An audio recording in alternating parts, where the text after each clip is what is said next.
आप सबको पता है कि 13 फरवरी से किसान आंदोलन 2 चल रहा है। अभी कुछ दिन पहले सरकार की तरफ से कुछ लोग हमारे पास बातचीत लेके आए। उन्होंने कहा कि हरियाणा सरकार कुछ फसलों की एमएसपी पर खरीद की गारंटी का कानून विधानसभा में बनाने को तैयार है, कुछ फसलों पे बोनस देने को तैयार है, जो बिजली के हाई टेंशन वायर निकलते हैं उनके खंभों का मुआवजा दुगना करने को तैयार है, फसल बीमा योजना में कुछ बदलाव करने को तैयार है।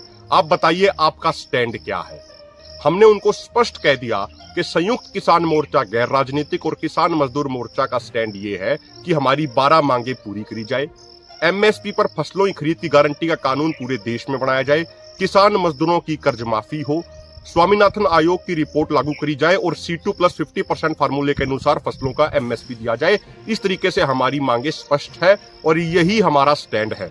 और इसके अलावा एक और महत्वपूर्ण बात, कोई भी स्टेट गवर्नमेंट फसलों पे बोनस देने का ऐलान कर ही नहीं सकती, क्योंकि 2014 में जब मोदी जी सत्ता में आए थे तो उन्होंने कैबिनेट की बैठक में यह आदेश पारित कर दिया था, जो भी स्टेट गवर्नमेंट फसलों पे बोनस देगी अपने किसानों को, उस स्टेट गवर्नमेंट से केंद्र सरकार की एजेंसियां अनाज नहीं खरीदेंगी। और जो एमएसपी गारंटी कानून का विषय है, ये फसलों की प्रोक्यूरमेंट से जुड़ा हुआ विषय है और फसलों की प्रोक्यूरमेंट का मुद्दा सेंट्रल गवर्नमेंट के अंडर में आता है।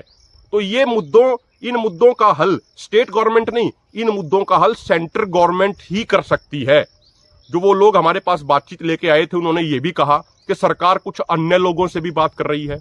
हम एक बात सरकार को बिल्कुल स्पष्ट करना चाहते हैं, जो हमारे सरकार के जो माननीय मंत्री जी हैं उनको स्पष्ट कहना चाह रहे हैं, जिससे आपका मन करे आप उससे बात करो, हमें कोई ऐतराज नहीं है। जिसके साथ आप मीटिंग करना चाहते हो उसके साथ मीटिंग करो, हमें कोई ऐतराज नहीं है। लेकिन यदि सरकार को यह लगता है कि वो किसी अन्य लोगों से बात करके किसानों के गुस्सों को शांत कर देंगे या किसी अन्य लोगों से बात करके कोई बीच का रास्ता निकाल लेंगे, तो ये सरकार की गलतफहमी है।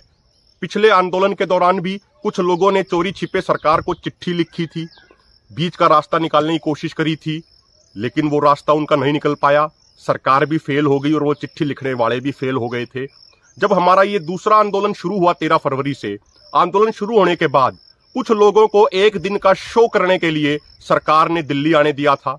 वो एक दिन का शो करके दिल्ली से वापस आ गए, लेकिन उसके बाद भी किसानों की नाराजगी सरकार से दूर नहीं हुई। तो सरकार ये बात समझ ले कि हरियाणा का किसान आंदोलन की मांगों के साथ जुड़ा है, आंदोलन के साथ जुड़ा है, मोर्चों के साथ जुड़ा है, वो किसी नेता के पीछे नहीं है। तो जब तक हमारी मांगे पूरी नहीं होंगी, जब तक पूरे देश के लिए एमएसपी का गारंटी कानून नहीं बनाया जाएगा, तब तक किसानों की नाराजगी दूर नहीं होने वाली।